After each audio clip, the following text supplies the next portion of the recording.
नमस्कार, मैं रचना Sharma चढ़ीगढ़ time TV देख रहे हैं सभी दर्शकों का स्वागत करती हूं। आप देख रहे हैं हरियाणा के समाचारों की शुरुआत से पहले एक नजर आज की मुख्य सुर्खियों पर।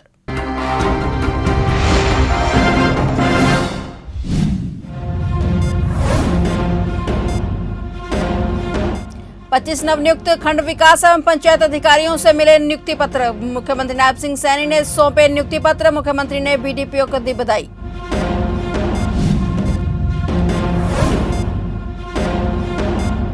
मंत्री विजय शाह के बयान पर सांसद दीपेंद्र हुड्डा ने दी प्रतिक्रिया। कर्नल सोफिया कुरैशी पर बीजेपी मंत्री की टिप्पणी दुर्भाग्यपूर्ण, पार्टी को करनी चाहिए कार्रवाई।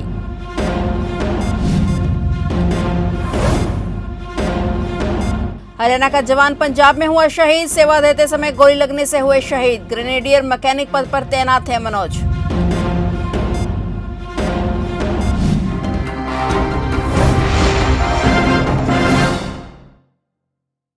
और अब समाचार विस्तार से। मुख्यमंत्री नायब सिंह सैनी ने 25 नवनियुक्त खंड विकास एवं पंचायत अधिकारियों को नियुक्ति पत्र सौंपे। मुख्यमंत्री ने इस उपलब्धि पर बीडीपीओ को बधाई दी और कहा कि वे ग्रामीण हरियाणा के भविष्य को आकार देने में महत्वपूर्ण भूमिका निभाएंगे। सीएम नायब सिंह सैनी ने उनके आवास संत कबीर कुटीर पर आयोजित कार्यक्रम में इन 25 नवनियुक्त खंड विकास एवं पंचायत अधिकारियों को नियुक्ति पत्र सौंपे हैं। इस अवसर पर उन्होंने कहा कि प्रधानमंत्री नरेंद्र मोदी के 2047 तक भारत को विकसित भारत बनाने के विजन को साकार करने में खंड विकास एवं पंचायत अधिकारियों की महती भूमिका होगी। और मुख्यमंत्री ने कहा कि इन अधिकारियों के नियुक्त होने से विभाग में बीडीपीओ की कमी पूरी होगी। आप सबको मैं बधाई भी देता हूं, शुभकामनाएं देता हूं, क्योंकि लंबे समय से आप लोग संघर्ष कर रहे थे, आपकी मेहनत थी और आज वो दिन आ गया है कि आज आप लोग एक नई जिंदगी की शुरुआत आज से करेंगे। आप सबको मैं पुनः बहुत बधाई देता हूँ, शुभकामनाएं देता हूँ, क्योंकि सरकार की अपेक्षाएं होती हैं और आप लोग जिस पद को ग्रहण कर रहे हैं, जिस पोस्ट के ऊपर आप बैठे हैं, वो पोस्ट सरकार का एक चेहरा होती है। आम जन एक सरकार के रूप में आपको देखती है, क्योंकि वहाँ से डेवलपमेंट के काम चलते हैं, क्योंकि बीडीपीओ सीधा सीधा डायरेक्ट गांव के साथ जुड़ा होता है। गांव के साथ जुड़ करके वो सरपंच के माध्यम से, चाहे उसमें पंचायत सेक्रेटरी है या बीडीपीओ को इसके अंदर प्रमुख भूमिका होती है, तो आपके माध्यम से वो सब काम चलते हैं। और इसी कारण से लोग डायरेक्ट आपको एक सरकार के चेहरे के रूप में देखते हैं। मुझे खुशी है, क्योंकि सरकार ने जब से ये निर्णय किया कि बिना पर्ची बिना खर्ची के युवाओं को रोजगार देने की बात, मैं पीछे अभी हमारे हरियाणा के लगभग 59 बच्चे यूपीएससी में सेलेक्ट हुए। अभी उनसे मैं कुछ रोज़ पहले बात कर रहा था, यहीं पर सभी के सभी 59 जो बच्चे थे यूपीएससी से सेलेक्ट हुए थे, वो आए थे। वो इतिहास के अंदर हरियाणा पहली बार है कि 59 बच्चे यूपीएससी में हमारे सेलेक्ट हुए हैं। मैंने सबको बधाई भी दी, यहीं बुलाया था, उनसे भी बात कर रहा था। एससीएस के अधिकारी पीछे, उससे पीछे लगे थे, उनके बीच में ही मैंने चर्चा की थी, उनको भी यहाँ बुलाया था। गरीब परिवार के बालक, किसी का कोई 5 पैसा नहीं लगा, नहीं तो एक एससीएस लगने के लिए, बीडीपीओ लगने के लिए क्या क्या माँ बाप को मशक्कत करनी पड़ती थी। बीजेपी को अपने मंत्री कुंवर विजय शाह पर तुरंत प्रभाव से कार्रवाई करनी चाहिए, ये कहना है सांसद दीपेंद्र सिंह हुड्डा का। मध्य प्रदेश के बीजेपी मंत्री नेता कुंवर सिंह शाह द्वारा दिए गए एक सार्वजनिक कार्यक्रम में भारतीय सेना की कर्नल सोफिया कुरैशी के खिलाफ विवादास्पद और अपमानजनक टिप्पणी को लेकर इन दिनों बवाल मचा हुआ है। हरियाणा के रोहतक से सांसद दीपेंद्र सिंह हुड्डा ने इसको लेकर अपनी प्रतिक्रिया दी है और भाजपा के मंत्री पर हमला बोला है। दीपेंद्र हुड्डा ने कहा कि वर्दी में देश की सीमाओं पर तैनात सैनिक 140 करोड़ भारतवासियों के भाई बहन हैं। भाजपा के मंत्री ने जो अशोभनीय बात कही है वो दुर्भाग्यपूर्ण है और भाजपा को उनके खिलाफ तुरंत कार्रवाई करनी चाहिए। चरखी दादरी के समसपुर गांव के 34 साल के मनोज फोगाट पंजाब में शहीद हो गए हैं। मनोज भारतीय सेना में कपूरथला में ग्रेनेडियर मैकेनिक के पद पर तैनात थे। उनके बलिदान की खबर से समसपुर गांव और पूरे जिले में शोक की लहर दौड़ गई है। मनोज फोगाट का परिवार पहले भी दुखों से गुजर चुका है। करीब 7 साल पहले उनके पिता का हार्ट अटैक से निधन हो गया था। उनकी शहादत की खबर सुनकर गांव के लोग उनके घर पर एकत्रित हो रहे हैं और परिवार के प्रति संवेदनाएं व्यक्त कर रहे हैं। जिला प्रशासन और सेना के अधिकारियों ने उनके अंतिम यात्रा और सैन्य सम्मान की तैयारियां शुरू कर दी हैं। बता दें कि शहीद मनोज गांव समसपुर के निवासी हैं और वर्ष 2011 में सेना में भर्ती हुए थे। फिलहाल उनकी तैनाती पंजाब के कपूरथला में थी और वहीं पर अपनी सेवा देते समय गोली लगने से वे शहीद हो गए। फिलहाल उनका पार्थिव शरीर उनके पैतृक गांव ले जाया जा रहा है।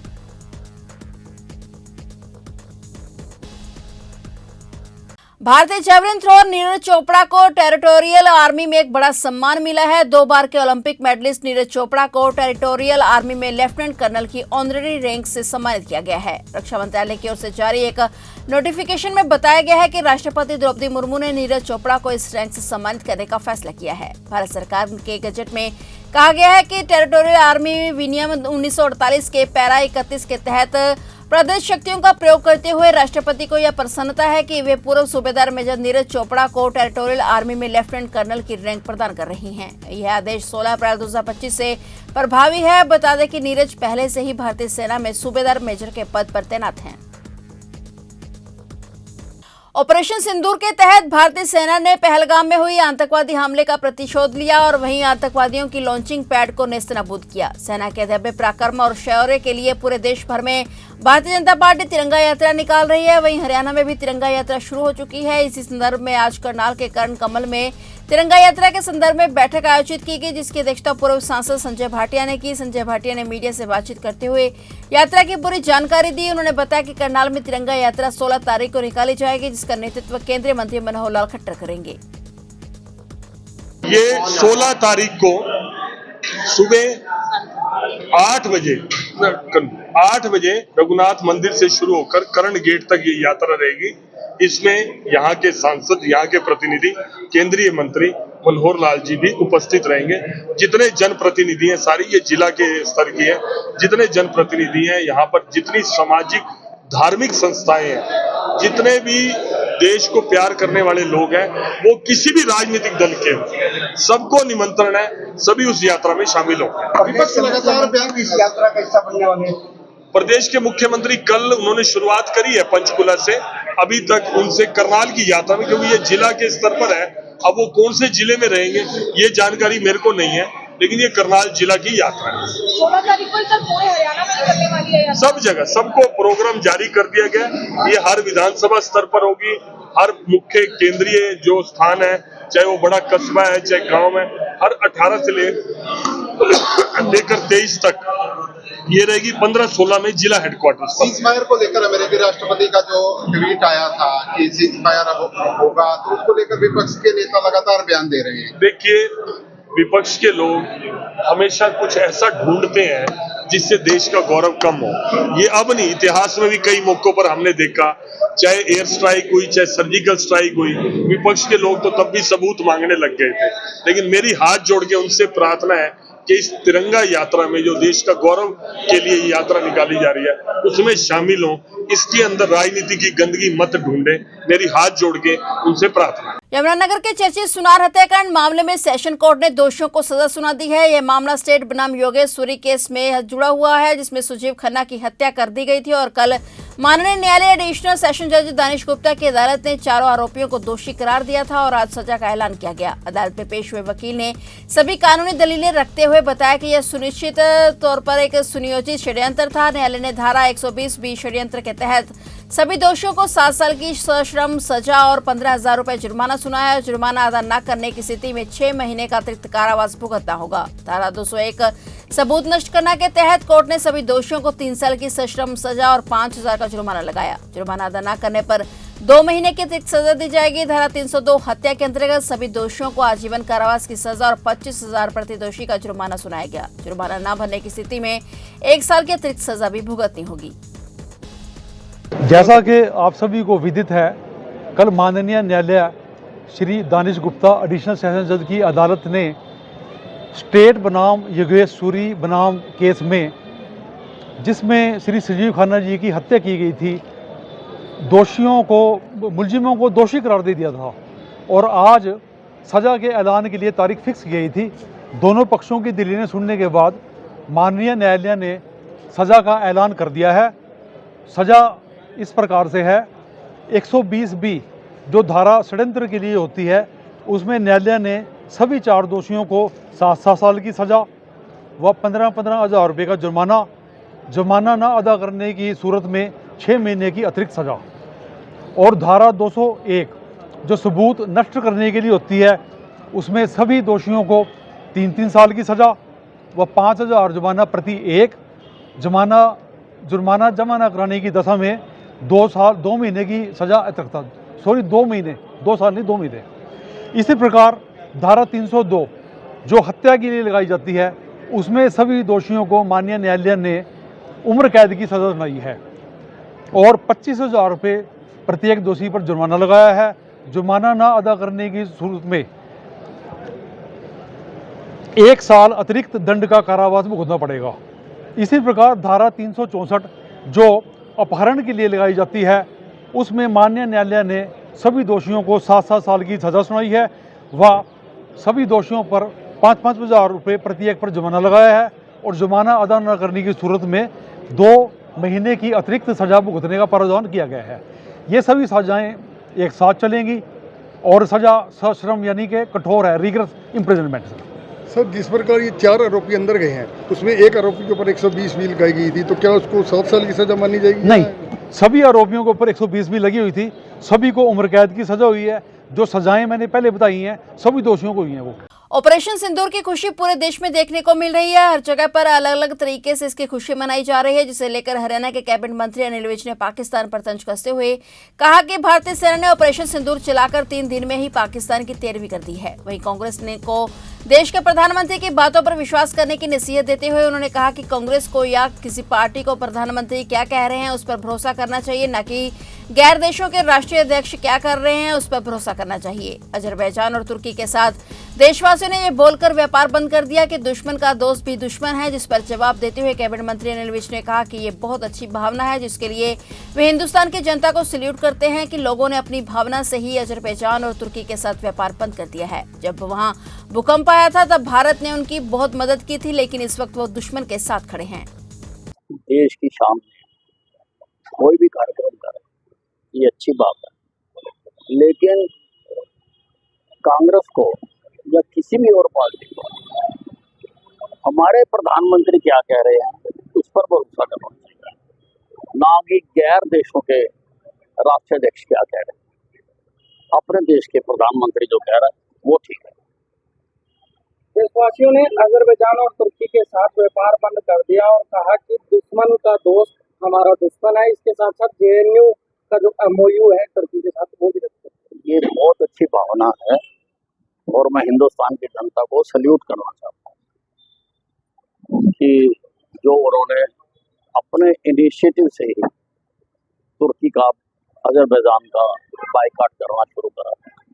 जो दुश्मन और तुर्की तो एहसान फरामोश है, वहाँ पर भूकंप आया था, हमने इतनी मदद करी उनकी, लेकिन वो फिर भी हमारे खिलाफ लड़ने के लिए आया और जो हमारे खिलाफ लड़ने के लिए आया है उसके साथ कोई करार नहीं रखा जा सकता।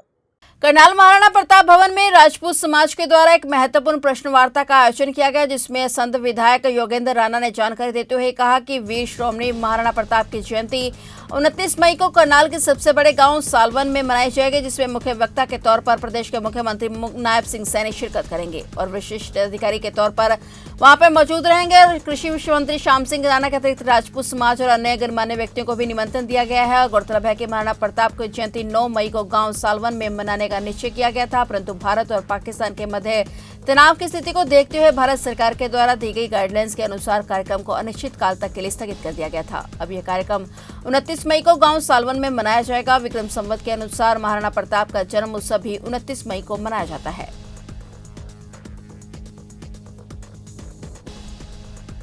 निश्चित रूप से महाराणा प्रताप जी हमारे लिए बहुत प्रेरणादायक है। और महाराणा प्रताप जी ने जो लड़ाई लड़ी, सर्व समाज के लिए लड़ाई लड़ी, उन्होंने किसी एक समाज के लिए लड़ाई नहीं लड़ी। और इस प्रकार के जो योद्धा हैं, जितने भी महापुरुष हुए, उन्होंने हमेशा सर्व धर्म की, सर्व समाज की, सबको साथ लेकर चलने की बात कही है। और जो जयंती पिछले 9 मई को होनी थी, ये जिस प्रकार से आपने को जानकारी है कि पाकिस्तान के साथ तनाव की वजह से स्थगित हो गई थी और इसकी नेक्स्ट डेट 29 मई को रखी गई है। माननीय मुख्यमंत्री श्रीमान नायब सैनी जी मुख्य वक्ता के रूप में होंगे, हमारे सरकार में मंत्री श्रीमान श्याम सिंह राणा जी होंगे, हमारे बहुत से विधायकगण, बहुत से पूर्व विधायक और सामाजिक हमारे बहुत से नेता और सर्व समाज के बहुत से नेता इस जयंती का हिस्सा बनेंगे। मैं आप सब के माध्यम से बात कहना चाहूँगा कि ऐसी जयंती जिस ऐसे महापुरुष की है, इसमें हम अपनी भागीदारी सुनिश्चित करें कि जिस प्रकार से पिछले दिनों जिस कारण की वजह से, तनाव की वजह से नहीं हो पाई थी, क्योंकि हम सब के लिए राष्ट्र सर्वप्रथम है और हम सब भारतीय सेना के साथ हैं और रहेंगे, मोदी जी के साथ हैं और रहेंगे। इस प्रकार से जब ये नॉर्मल हालात हो गए हैं, तो मैं सभी से निवेदन करना चाहूंगा कि आने वाले 29 मई को सभी के सभी सालवन पूरे जोर शोर के साथ, ढोल नगाड़ों के साथ पहुंचे और इस जयंती की शोभा को बढ़ाएं। करनाल के मुबारकबाद के रहने वाला विकास, जो एक निजी उद्योग में कार्यरत था, 30 वर्षीय युवक का घर लौटते समय पुलिस लाइन करनाल के पास एक अज्ञात वाहन की चपेट में आ गया और अज्ञात वाहन ने युवक को जोरदार टक्कर मारी, जिससे युवक की मौत हो गई। विकास 3 भाइयों में सबसे बड़ा था और घर में आर्थिक स्थिति को भी संभालता था। इसके अलावा मृतक की 3 बेटियां भी थी और परिवार के लोगों ने प्रशासन से अपील की है, जिसे भी टक्कर मारी है उसे शीघ्रता से पकड़ा जाए और वहीं सरकार से भी अपील की है कि दुर्घटना में ग्रस्त परिवार को आर्थिक सहायता प्रदान की जा सके, ताकि जिसके कारण उसकी बेटियों के पालन पोषण में कोई कमी ना आ सके। सूचना मिली, हम यहाँ पर हॉस्पिटल कल्पना चावला मेडिकल में यहाँ पहुँचे। वो बैरी उद्योग में यहाँ पर करनाल में काम करता था और 5 साढ़े 5 बजे के आसपास छुट्टी करते हुए वो उधर यहाँ चढ़ावा मोड़ के पास चले गया, तो वहाँ पर उसके साथ ये हादसा हुआ। तो देखते हैं अभी क्या कार्रवाई होती है सर। कहाँ पर हुई है? ये चढ़ावा मोड़ के पास हुई है सर। ये उधर कौन कौन है परिवार में? परिवार में जिसके 2 भाई और छोटे, ये घर में बड़ा था, ये घर का पालन पोषण चला रहा था। इसकी 3 लड़कियां हैं, जो छोटी वाली 7-8 साल शादी के चुकी हैं, अभी 6 लड़की है 5-6 महीने की। तो हम तो यही गुजारिश है सर, सरकार से ही करते हैं, जो लड़कियों को कुछ हो जाए, मिल जाए कुछ। ये विकास कब निकला था ड्यूटी से? ये 5 साढ़े 5 बजे के आसपास, सुबह 9 बजे निकलता है सर और शाम को 5 बजे साढ़े 5 बजे के आसपास घर की तरफ जाता है। कल तो उधर पत्नी के काम के वजह से निकला, उधर ड्यूटी से घर निकला था। हाँ जी। लेकिन किसके कैसे हादसा वो कुछ नहीं पता अभी तक? नहीं, अभी कोई हादसे का पता नहीं है सर। शायद कि फिलहाल अभी तो ये सूचना मिली है कि मोटरसाइकिल वाला कोई पीछे से खैड़ मार गया है। ये किस चीज पे थे? ये भी बाइक पे थे सर। फिलहाल हरियाणा के समाचारों में इतना ही, और नए समाचारों के साथ फिर से हाजिर होंगे। तब तक के लिए देखते रहिए चढ़ती कला टाइम टीवी।